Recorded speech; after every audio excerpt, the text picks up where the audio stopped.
Walang misteryosong sakit na kumakalat sa Pangasinan. Yan ang paglilinaw ng Department of Health taliwas sa ibinalita ng ibang istasyon na naging usap-usapan sa internet. Ang dalawang napabalitang may sakit, natukoy na ang mga sakit at ginagamot na. May news to go ay si Haji Rieta.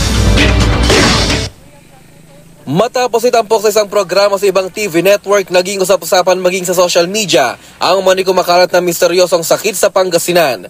Laman ng balita ang dalawang kaso umano ng misteryosong sakit na kumakain sa balat at kalamnan ng tao. Ang isa sa mga ibinalita, ang 21 taong gulang na dalaga sa Santa Barbara, Pangasinan na puno ng sugat ang mukha at katawan. Ibinalita rin ng 21 taong gulang na lalaki sa Villasis, Pangasinan na may iniindang mahapdi, nangangaliskis at nagsusugat na balat. Pero kahapon, nilinaw ng Department of Health na hindi totoong may misteryosong sakit ang dalawa at wala rin silang flesh-eating disease.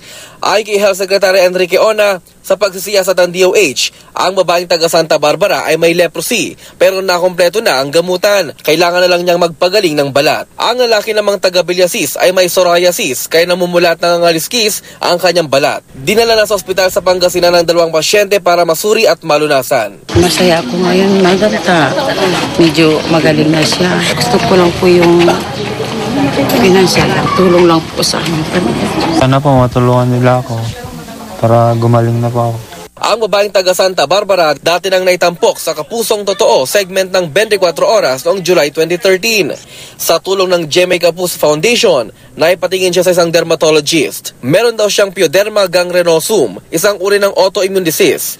Dito inaatake ng immune system ang healthy cells at tissues. September 2013, bumuti na ang lagay ng dalaga matapos ang ilang linggong gamutan, pero tumigil daw siya sa konsultasyon. Kung pumayag siya na ma-admit sa clinic namin dito sa St. Luke's, sana na-treat na siya ngayon, no, na naagapan na completely.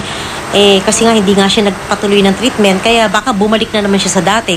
Haji Rieta, GMA News.